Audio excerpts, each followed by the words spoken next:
10 menit lah, jam 5-an lah dibawa itu. Yang dibawa mobil pribadi atau Pribadi, Pak. sama istrinya juga Pak, jadi Sama istrinya dibawa.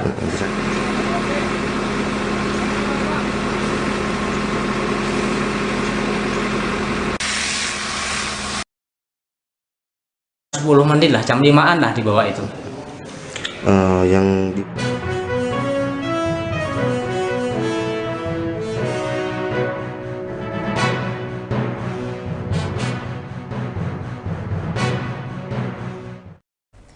Selamat malam Tribuners, jumpa lagi bersama dengan saya Kusnul Asyaifah dalam tayangan berita Lampung terkini. Kami akan menyajikan informasi menarik dan terupdate seputar wilayah Provinsi Lampung. Dan inilah berita Lampung terkini selengkapnya. Berita pertama, keberadaan korban perampokan di Tulang Bawang masih menjadi misteri.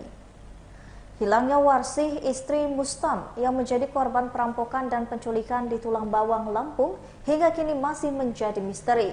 Selain pihak kepolisian masih melakukan penyelidikan, pihak kampung dan masyarakat juga ikut berupaya melakukan pencarian di sejumlah titik di wilayah setempat. Deska, Kepala Kampung Moris Jaya, Kecamatan Banjar Agung, Tulang Bawang mengungkapkan, hingga kini pihaknya bersama dengan masyarakat masih berupaya melakukan pencarian terhadap Warsih. Pencarian tersebut dilakukan dengan menyisir sejumlah wilayah yang jauh dari keramaian seperti ladang dan tempat yang kosong. Bahkan pihaknya juga sudah melakukan penyisiran hingga di wilayah kampung tetangga yang menjadi dugaan lokasi rute pelaku melintas. Salah satu CCTV yang berada di Jalan Satu Lintas Timur, yang mana ikut merekam adanya mobil dengan ciri-ciri yang sama melintas pada pukul 5 dini hari. Deska menuturkan mobil yang dibawa pelaku keluar dari rumah sekitar pukul jam 5 pagi ini berpapasan dengan Ruslan, keluarga korban. Hingga kini sudah 24 jam lebih pihaknya masih berupaya melakukan pencarian terhadap korban. Ia berharap Warsih dapat secepatnya ditemukan dalam keadaan sehat. Seorang suami di Tulang Bawang, Lampung syok mendapati rumahnya dirampok hingga istrinya diculik. Peristiwa perampokan itu terjadi pada Senin 22 Mei 2023 subuh di Kampung Moris Jaya, Kecamatan Banjar Agung, Kabupaten Tulang Bawang, Lampung.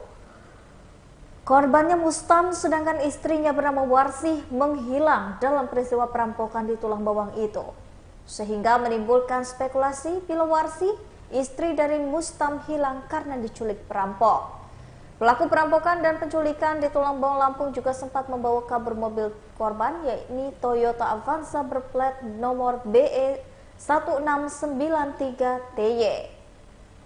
Selain mobil Toyota Avanza, pelaku juga membawa istri korban perampokan di Tulang Bawang bernama Warsih. Dan dalam peristiwa perampokan tersebut, ternyata mobil Toyota Avanza korban ini ditemukan terparkir di parkiran Pasar Unit 2 Banjar Agung.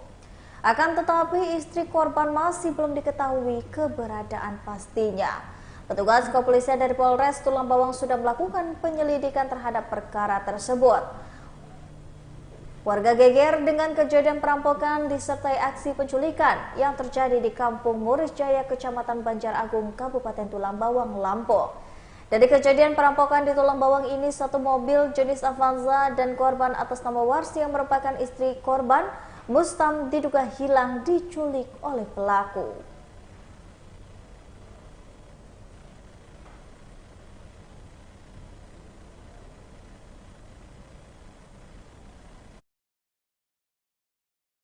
Jam 5 kurang 10, paling jam 5-10 menit lah, jam 5-an lah dibawa itu. yang dibawa mobil pribadi atau Pribadi, Pak. sama istrinya juga Pak, jadi Sama istrinya dibawa. disandra Pak ya. Nah, di sana.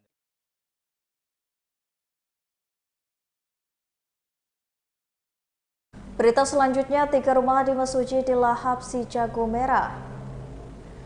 Berita selanjutnya, 388 calon jemaah haji asal Lampung Utara sudah tiba di Asrama Haji Raja Basa. Sebanyak 388 calon jemaah haji asal Lampung Utara ini diberangkatkan pada Selasa 23 Mei 2023. Calon haji ini dilepas oleh Bupati Lampung Utara Budi Utomo di halaman Stadion Sukung Kota Bumi, Lampung Utara. Kepala Kantor Kementerian Agama Lampung Utara Totong Sunardi menyebutkan jika dari jumlah calon jemaah haji ada 388 orang, sebanyak 193 orang wanita dan 194 orang pria. Ada 36 regu dengan diketuai ketua regu. Selanjutnya mereka diterbangkan ke Bandara Soekarno-Hatta pada pukul 2 dini hari. Maktab yang digunakan berada di sektor 10 Misfalah, Makkah dan juga kawasan Markaziyah di Madinah. Adapun calon jemaah haji Lampung Utara ini tergabung dalam 2 kloter. Kelompok pertama diberangkatkan pada hari ini Selasa 23 Mei 2023, sedangkan gelombang kedua akan menunggu jadwal dari Kementerian Agama. Calon jemaah haji tertua asal Lampung Utara ini berusia 96 tahun atas nama Rumsiah Ruslan Durhaman. Sedangkan calon jemaah haji termuda berusia 18 tahun atas nama Fatih Aprori. Budi Utomo memberikan pesan kepada para calon haji. Calon haji saat menjalankan ibadah haji dimintai untuk memiliki hati yang bersih dan suci. Calon jemaah haji ini akan berkumpul dengan umat muslim lainnya dari seluruh negara di Baitullah. Ia pun meminta agar calon jemaah haji segera menunaikan ibadah haji dan dapat menjaga nama baik pemerintah Kabupaten Lampung Utara dan khususnya pemerintah Indonesia. Senantiasa sehat, melaksanakan jemaah haji dengan teratur baik maupun sunnah. Dari pantauan Tribun Lampung, ada beberapa calon jemaah haji yang menggunakan kursi roda. Mereka lebih dahulu masuk ke dalam bus seusai melaksanakan sholat subuh berjamaah di Gor Sukung, Kota Bumi. Calon jemaah haji Lampung Utara ini diberangkatkan menggunakan 9 bus. Sedangkan Kepala Kesejahteraan Sosial Sekretariat Pemkab Lampung Utara Apriyadi mengatakan, Pemkab Lampung Utara memberikan subsidi ongkos transit daerah sebesar 3,8 juta per calon jemaah hajinya. OTD tersebut digunakan untuk biaya calon jemaah haji selama di Bandar Lampung.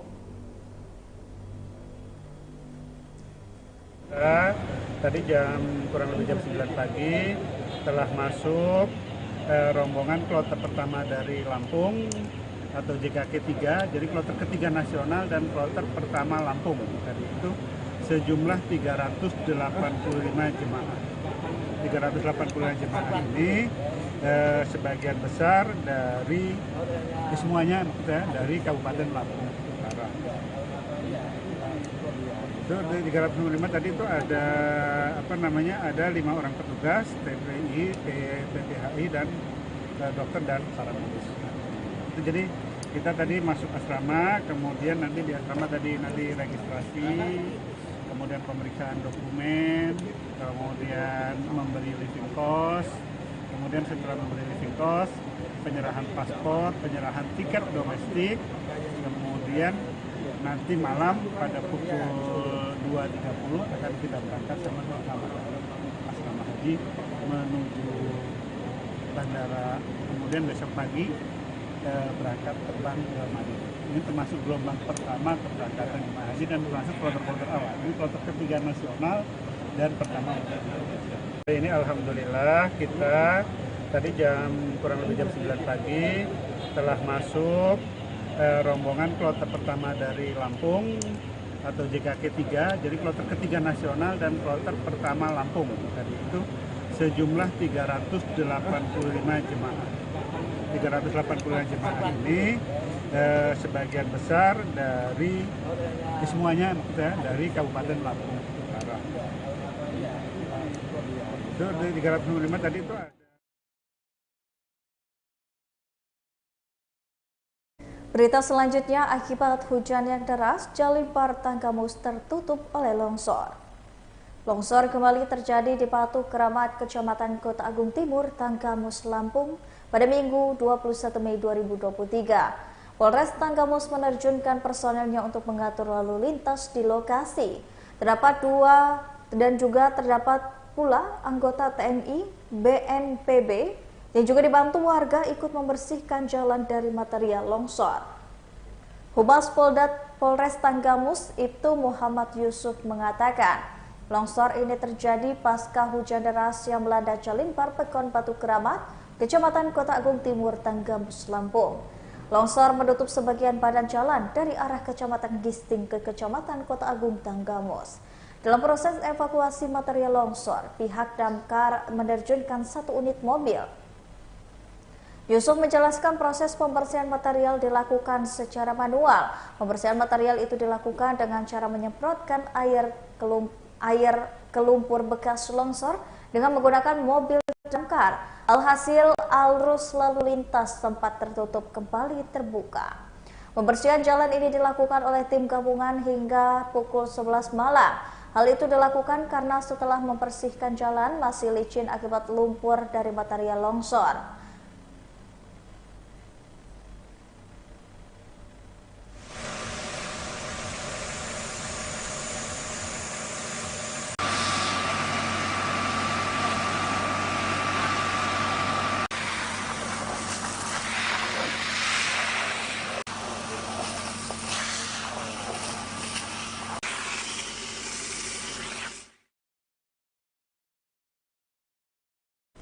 Berita selanjutnya, penadah ponsel curian ditangkap di Polsek Sungkai Jaya. Seorang pemuda diamankan anggota Polsek Sungkai Jaya, Lampung Utara pada Senin 22 Mei 2023. Pemuda itu bernama Lendi Andrian Syah, berusia 30 tahun, warga desa Cempaka Timur, Sungkai Jaya, Lampung Utara. Ia diamankan karena diduga sebagai penadah ponsel curian milik Deva Arta, 17 tahun, warga desa Sri Agung, Sungkai Jaya, Lampung Utara. Kanit Tipidor Satreskrim Polres Lampung Utara, Ibda Adi Warsito mengatakan pihaknya mengamankan Lendi di Banten. Saat itu ia sedang bekerja sebagai supir truk. Penangkapan ini dilakukan berdasarkan pengembangan pencuri ponsel yang lebih dulu tertangkap. Kemudian anggota langsung bergerak menuju Banten untuk mengamankan Lendi. Peristiwa pencurian ponsel tersebut terjadi pada Minggu 4 Oktober 2022 lalu. Saat itu korban akan mengangkat alat timbang singkong. Ia lalu meletakkan ponsel di kursi dan ketika itulah ponsel korban dicuri. Korban langsung melaporkan ke Polsek Sungkai Jaya dan dari tangan Lendi, anggota mengamankan barang bukti berupa 1 unit ponsel Redmi 8 berwarna biru. Pelaku selanjutnya dibawa ke Mapolres Polsek Lampung Utara untuk dilakukan pengembangan. Di hadapan penyidik, Lendi tak mengetahui jika ponsel yang ada padanya merupakan barang curian. Ia mendapatkan ponsel tersebut dari rekannya dengan cara digadai sebesar 500.000. Karena akan bekerja di Cilegon dan tak memiliki uang, lantas ia kembali menggadaikan ponsel itu kepada rekannya.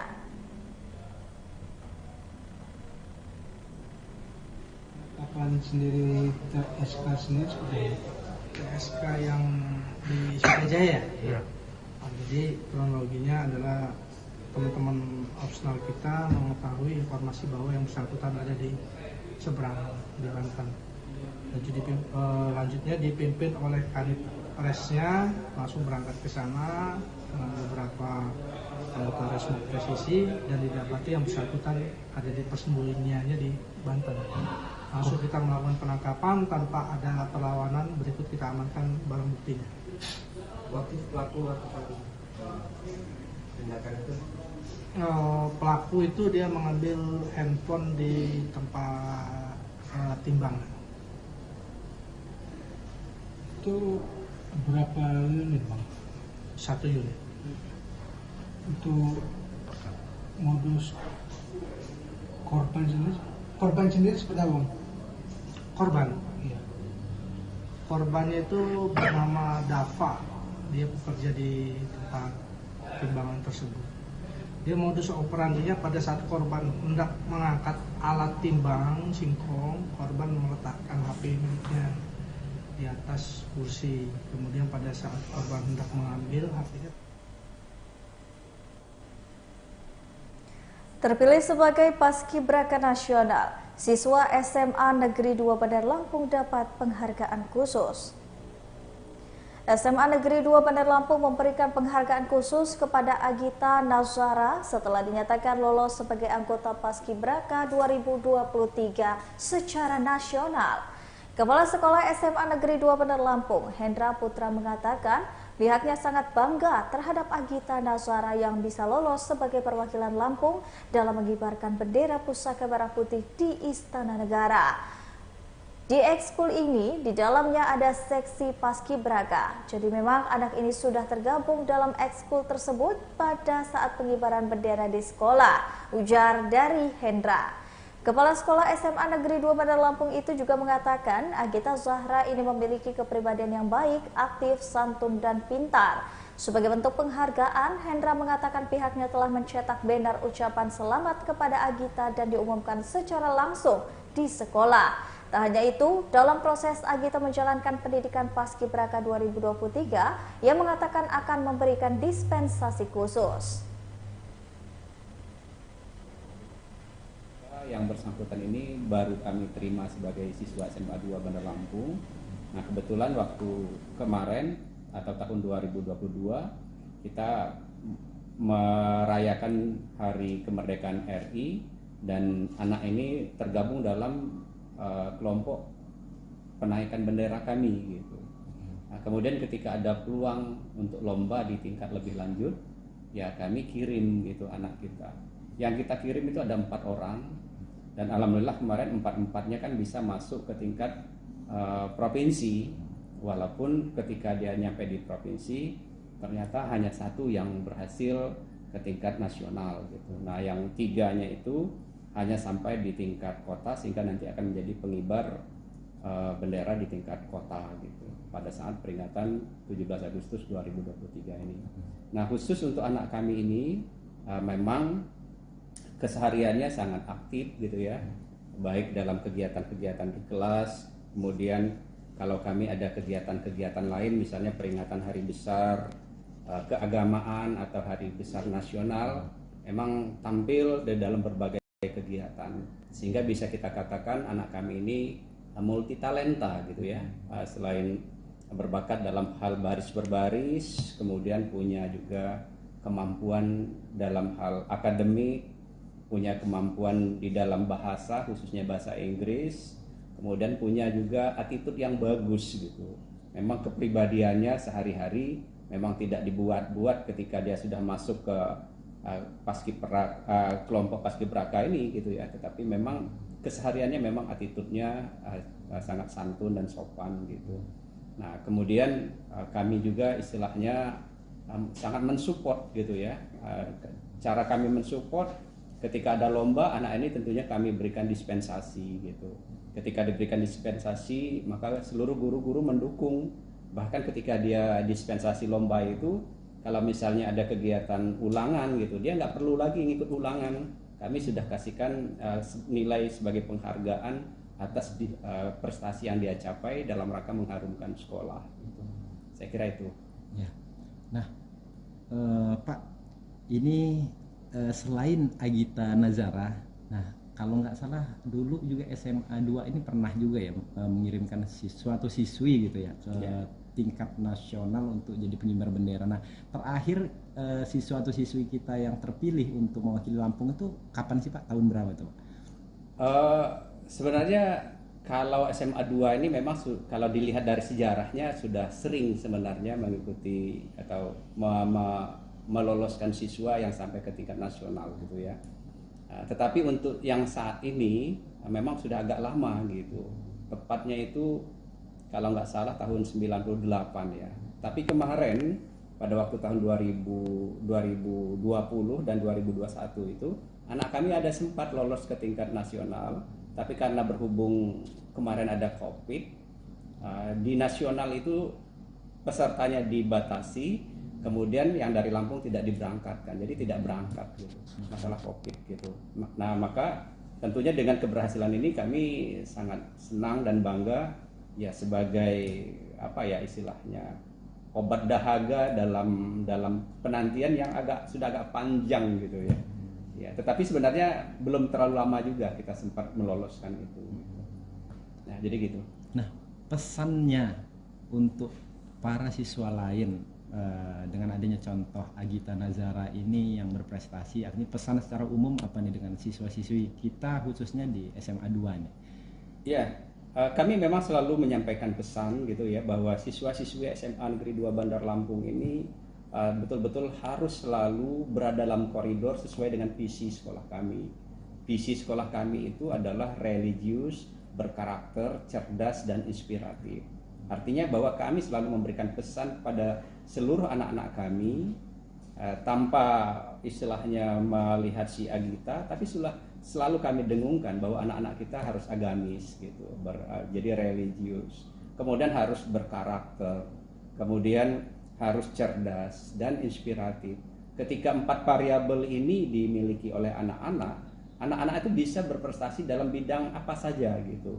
Jadi tidak hanya di paskibraka saja, misalnya di bidang Olimpiade Sains gitu. Anak-anak kami kan yang juara Olimpiade Sains juga tidak kalah gengsinya kan begitu ya, nilainya itu tidak kalah gitu. Nah, yang lolos di Olimpiade Sains juga ya itu selalu kami tanamkan, selalu kami pesankan.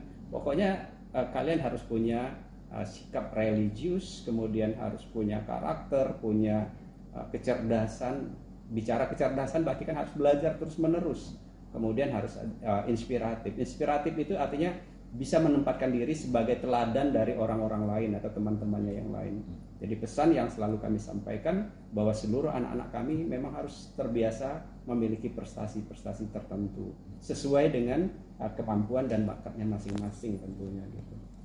Oke, terkait langkah dari sekolah ini Pak, ya. Maksudnya pasca terpilihnya Adinda Agita kemarin di tingkat nasional, hal apa yang telah dilakukan Pak? Apakah diumumkan di seluruh siswa yang ada di SMA 2 atau dipanggil secara pribadi atau seperti apa ini Pak? Bentuk penghargaan. Bentuk penghargaan. Oh iya, iya. Yang pertama begitu kami mendengar informasi bahwa anak kami bisa lolos ke tingkat nasional, kami langsung melalui Wakahumas kami langsung membuatkan ucapan selamat melalui banner. Banner itu bisa dilihat di depan, sudah kami pampangkan seperti itu sebagai penghargaan kami. Kemudian langsung kami masukkan ke dalam seluruh guru dan siswa-siswi yang lain bisa menginfokan melalui statusnya masing-masing, kemudian melalui WA grup anak-anak dan sekolah itu sudah kami buatkan semacam ucapan langsung dari kepala sekolah gitu, bahwa kami sangat bangga gitu. Kemudian tadi pagi juga kami minta supaya ketika upacara bendera tadi bisa tampil di depan sebagai penghargaan dari sekolah dan seluruh teman-temannya untuk memberikan dukungan moral gitu. Kemudian lebih spesifik lagi, barusan saja saya panggil ke sini si Agitanya, kemudian guru pembinanya, wakil kesiswaan. Saya memberikan semacam penghargaan, rasa terima kasih dan rasa bangga. Kemudian kami memberikan arah-arahan gitu, bahwa perjalanannya masih sangat panjang, karena ini akan mewakili Provinsi Lampung ke tingkat nasional, sehingga kami sudah menyampaikan masukan-masukan. Karena target orang atau target dari anak-anak ketika lolos ke tingkat nasional kan kepengen membawa baki itu ketika menerima bendera dari sang presiden kan. Nah, kami sudah mengarahkan seperti itu target kita. Nah, untuk mendapatkan target itu seperti yang sudah saya sampaikan tadi, bukan semata-mata kemampuan paskibrakanya, tetapi di dalam camp pelatihan nanti harus menunjukkan attitude yang bagus gitu. Berita selanjutnya datang dari Jotus Indonesia yang menggelar pelatihan Master Painter. Jotun Indonesia menggelar pelatihan Master Painter kepada puluhan tukang cat di Lampung pada Selasa 23 Mei 2023. Adapun tukang cat yang mendapatkan pelatihan ini bernama Mitra Toko Distributor Cat Jotun di Lampung. Retail Engagement Specialist Jotun Indonesia Mega Evana yang mengatakan pelatihan ini diadakan agar para tukang cat ini mengerti dan paham bagaimana cara mengecat dengan baik dan benar. Eva menjelaskan kegiatan dan juga pelatihan ini merupakan program jangka panjang dari Jotun Indonesia yang telah dilakukan secara intensif pada tahun 2022. Menurutnya pihak ini telah mendatangi lebih dari 40 kota di Indonesia dengan memberikan pelatihan lebih dari 2.000 orang tukang cat. Eva melanjutkan target pelatihan ini sendiri ditujukan supaya tukang cat mendapatkan wawasan baru dan bisa mengenal lebih baik lagi tentang keunggulan produk Jotun. Lebih lanjut, Mega mengatakan bahwa selain menyajikan produk berkualitas, harus diimbangi dengan adanya pekerja yang berkualitas juga. Sementara itu, Antoni Salim selaku Technical Trainer Jotun Indonesia yang menjelaskan pelatihan yang diberikan bukan hanya untuk memberikan pengetahuan tentang produk Jotun saja. Menurutnya, Jotun Indonesia juga turun langsung untuk memberi pelatihan dan pendampingan kepada para tukang cat agar bisa mengaplikasikan pengecatan dengan benar. Selain itu, dalam pelatihan ini juga memberikan pelatihan tentang komposisi kimia pada bahan cat, sehingga bisa tahu produk yang cocok digunakan untuk permukaan dinding yang akan dicat.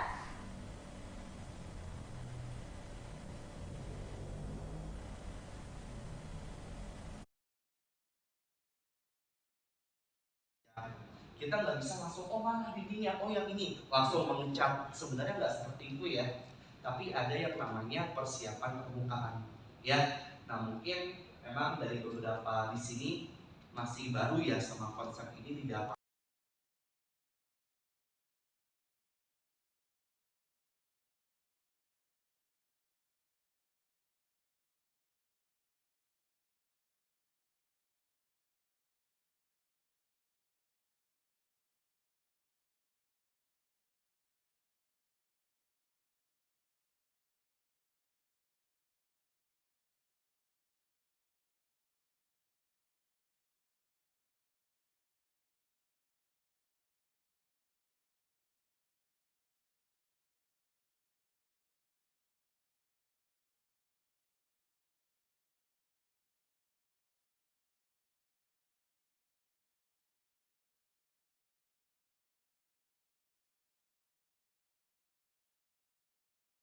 Baiklah Tribuners, setelah tadi berita Lampung terkini bersama dengan saya Kusnul Syaifah. Jangan lupa untuk terus saksikan video selengkapnya di YouTube Tribun Lampung News Video, Facebook Tribun Lampung, Instagram Tribun Lampung, dan juga TikTok Tribun Lampung untuk bisa mendapatkan informasi terupdate lainnya. Selamat malam dan sampai jumpa.